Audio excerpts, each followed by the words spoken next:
Assalamualaikum warahmatullahi wabarakatuh. Perkenalkan, kami dari kelompok 7 yang beranggotakan 5 orang. Yang pertama ada Mbak Linda Istikharoh dengan NPM 21144600100 yang akan menjelaskan materi 2. Dan yang kedua ada Mbak Sri Rahayu, saya sendiri, dengan NPM 21144600065 yang akan menjelaskan materi 6. Yang ketiga ada Mas Alif Alfian dengan NPM 21144600092 yang akan menjelaskan materi 3. Dan yang keempat ada Mas Putot Bagus Jati dengan NPM 21144600093.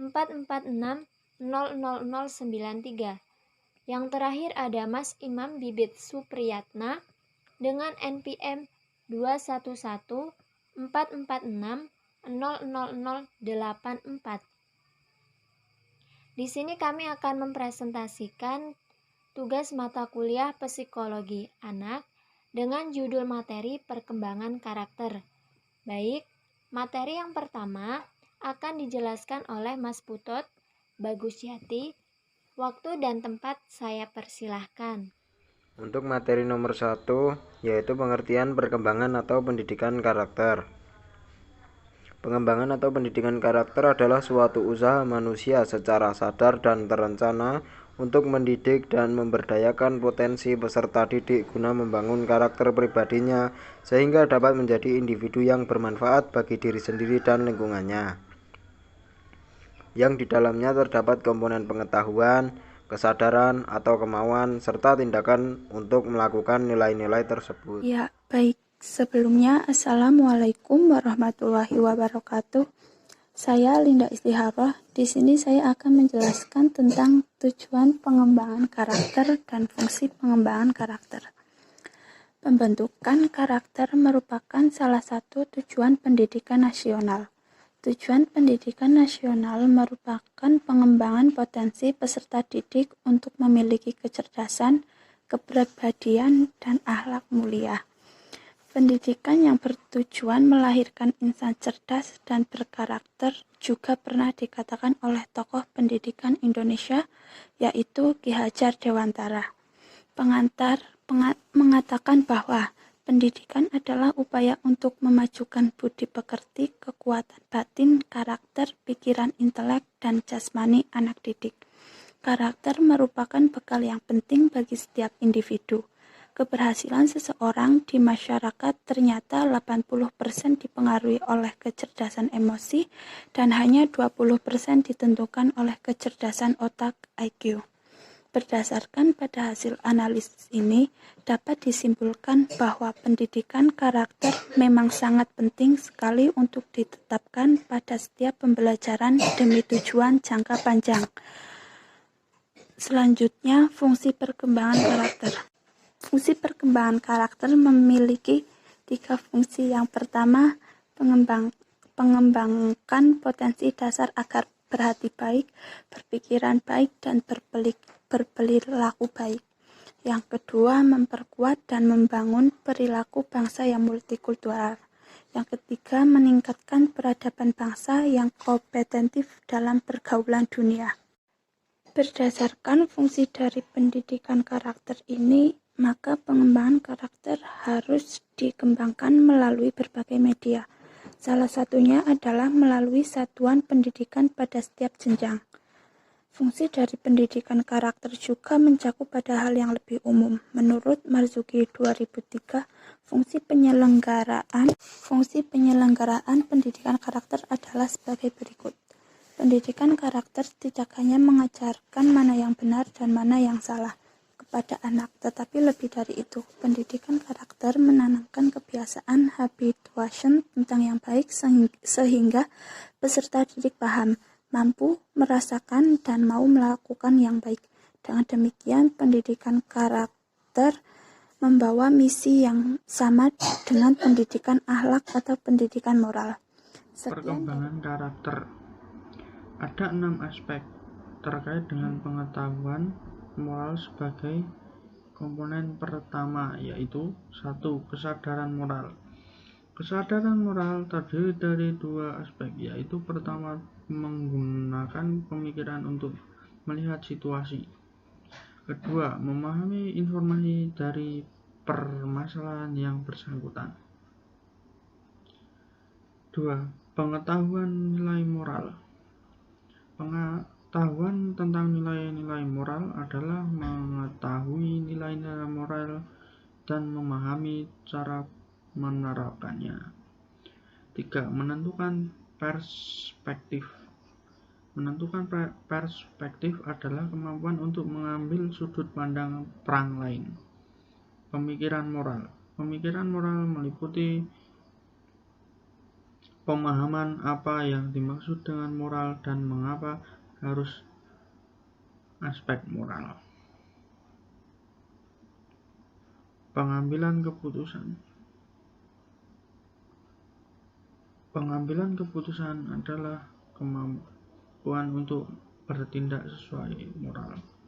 6. Pengetahuan pribadi. Pengetahuan pribadi merupakan aspek yang paling sulit.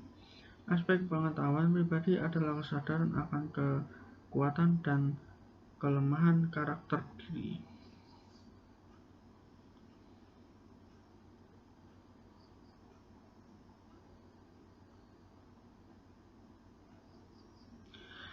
Aspek yang termasuk perasaan moral, yaitu 1.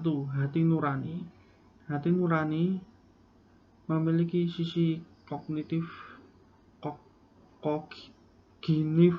dan sisi emosional.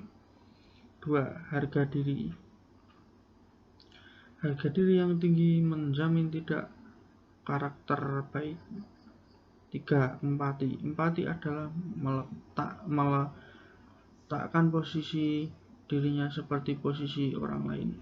4. Mencintai hal yang baik. Mencintai hal yang baik merupakan bentuk karakter yang tertinggi. 5. Kendali diri. Kendali diri merupakan penghargaan moral yang diperlukan. 6. Kerendahan hati. Kerendahan diri merupakan bagian esensial dari karakter baik yang sering diabaikan.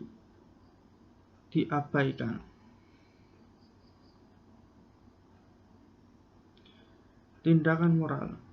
Komponen karakter yang baik yang ketiga adalah tindakan moral. Tindakan moral merupakan hasil dari pengetahuan moral dan perasaan moral. Jika seseorang memiliki kualitas pengetahuan moral atau kecerdasan dan emosi, maka mungkin melakukan apa yang diketahui dan rasa itu benar. Tindakan moral terdiri dari beberapa aspek, yaitu 1. Kompetensi. Kompetensi adalah pilihan, penilaian, dan perasaan moral dalam tindakan moral yang efektif. 2. Seperti jangan berada pada inti dorongan moral. 3. Kebiasaan. Kebiasaan merupakan bagian pendidikan moral seseorang yang baik sering disebabkan oleh dorongan kebiasaan, maka pendidikan karakter adalah pendidikan pembiasaan. Baik, materi selanjutnya adalah permasalahan perkembangan karakter. Pertama, permasalahan pengembangan karakter pada sekolah. 1. Kurangnya wawasan dan pengetahuan tentang pengembangan karakter. Kedua, kurangnya komunikasi dengan orang tua siswa. Yang ketiga yaitu tidak adanya kegiatan yang mewadahi. Yang kedua untuk mengembangkan karakter di rumah. Yang pertama adalah kurangnya perhatian terhadap anak. Yang kedua, tidak ada waktu luang untuk bermain dengan anak. 3. tidak adanya komunikasi antar keduanya. Untuk materi yang kelima adalah faktor-faktor pengembangan karakter. Faktor-faktor pengembangan karakter yang pertama bisa mulai dari lingkungan. Lingkungan tempat anak berada juga berpengaruh pada perkembangan anak. Misal di sekolah dan di lingkungan tempat tinggal anak. Anak akan terpengaruh dengan kebiasaan seperti gaya bicara dan etika dan moral anak. Yang kedua, pendidikan. Pendidikan formal dan non-formal dapat membentuk karakter anak dalam bersikap. Yang ketiga, dari pengalaman hidup. Apa yang dialami anak sejak kecil akan mempengaruhi cara ia bersikap dengan orang lain saat dewasa. Tahapan pembentukan karakter. Karakter setiap manusia terbentuk melalui 5 tahap yang saling berkaitan. 5 tahap itu adalah: 1. Adanya nilai yang diserap seseorang dari berbagai sumber seperti agama, ideologi, pendidikan, dan lain-lain. 2. Nilai membentuk pola pikir seseorang yang secara keseluruhan keluar dalam bentuk rumusan visi. 3. Visi turun ke wilayah hati membentuk suasana jiwa yang secara keseluruhan membentuk mentalitas. 4. Mentalitas mengalir memasuki wilayah fisik dan melahirkan tindakan yang secara keseluruhan disebut sikap. 5. Sikap-sikap dominan dan diri seseorang yang secara keseluruhan mencitrai dirinya adalah apa yang disebut sebagai karakter atau kepribadian. Di sini saya akan menjelaskan materi yang keenam, yaitu bagaimana proses pembentukan karakter itu terjadi. Jadi, proses pembentukan karakter itu terjadi melalui 6 proses. Di antaranya yang pertama ada proses pengenalan. Apa maksud dari proses pengenalan ini? Jadi, proses pengenalan ini adalah seseorang anak diperkenalkan tentang hal-hal yang positif atau hal-hal yang baik dari lingkungan maupun keluarga. Contohnya, anak diajarkan tentang kejujuran, tenggang rasa, gotong royong, bertanggung jawab, dan sebagainya. Nah, tahapan ini bertujuan untuk menanamkan hal positif dalam memori si anak. Yang kedua ada proses pemahaman. Nah, maksud dari proses pemahaman di sini adalah kita memberikan pengarahan atau pengertian tentang perbuatan baik yang sudah kita kenalkan kepada si anak. Tujuannya agar si anak tahu dan mau melakukan hal tersebut dalam keluarga maupun dalam lingkungan masyarakat. Proses yang ketiga ada penerapan.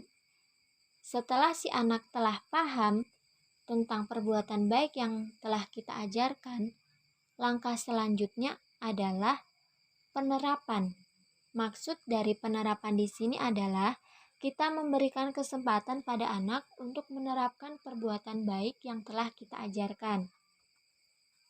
Kemudian ada proses pengulangan atau pembiasaan. Nah, setelah proses pengenalan, kita mulai membiasakan.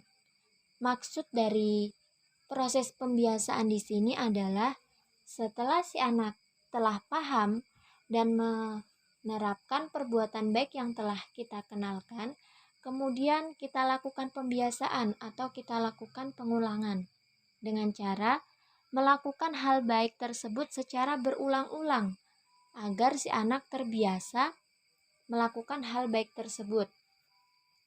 Nah, selanjutnya ada proses pembudayaan. Apa itu proses pembudayaan? Jadi, proses pembudayaan di sini harus diikuti dengan adanya peran serta masyarakat untuk ikut melakukan dan mendukung terciptanya pembentukan karakter yang baik yang telah diterapkan dalam lingkungan masyarakat maupun dalam lingkungan keluarga. Adanya hukuman jika tidak ikut pembudayaan tersebut akan memunculkan motivasi untuk ikut dan berperan serta dalam pembudayaan karakter yang baik dan positif dalam masyarakat. Yang terakhir ada proses internalisasi menjadi karakter. Nah, karakter seseorang akan semakin kuat jika ikut didorong adanya suatu ideologi atau belief. Jika semua sudah tercapai, maka akan ada kesadaran dalam diri seseorang untuk melakukan hal yang baik tersebut, tanpa adanya paksaan atau dorongan untuk melakukannya. Selain itu, adanya faktor internal dalam masyarakat atau keluarga akan mempengaruhi karakter seseorang. Baik, mungkin itu saja materi 6 yang dapat saya jelaskan. Kurang dan lebihnya saya mohon maaf. Baik, terima kasih kepada teman-teman yang telah menjelaskan materi di atas. Dari materi yang sudah dijelaskan, dapat kami tarik kesimpulan bahwa pengertian perkembangan karakter adalah suatu usaha manusia secara sadar dan terencana untuk mendidik dan memberdayakan potensi peserta didik guna membangun pribadinya sehingga dapat menjadi individu yang bermanfaat bagi diri sendiri dan lingkungannya. Yang kedua ada tujuan pengembangan karakter, yaitu membentuk bangsa yang tangguh, berakhlak mulia, bermoral, bertoleransi, bekerja sama, atau bergotong royong. Selanjutnya ada fungsi pengembangan karakter, yaitu untuk mengembangkan potensi dasar seorang anak agar berhati baik, berperilaku baik, serta berpikiran yang baik. Selanjutnya ada komponen perkembangan karakter yang terdiri dari 6 komponen, yaitu kesadaran moral, pengetahuan nilai moral, menentukan perspektif, pemikiran moral, pengambilan keputusan, dan pengetahuan pribadi.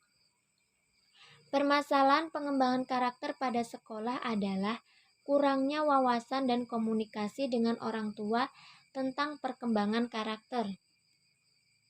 Selanjutnya ada faktor perkembangan karakter terdiri dari faktor pendidikan, lingkungan, dan pengalaman hidup. Nah, selanjutnya ada tahapan pembentukan karakter, ada 5, yaitu nilai yang diserap, nilai membentuk pola pikir, visi turun ke wilayah hati, mentalitas memasuki wilayah fisik, dan sikap-sikap dominan. Yang terakhir ada proses pembentukan karakter, itu melalui 6 proses, diantaranya yaitu pengenalan, pemahaman, penerapan, pembiasaan, pembudayaan, dan internalisasi.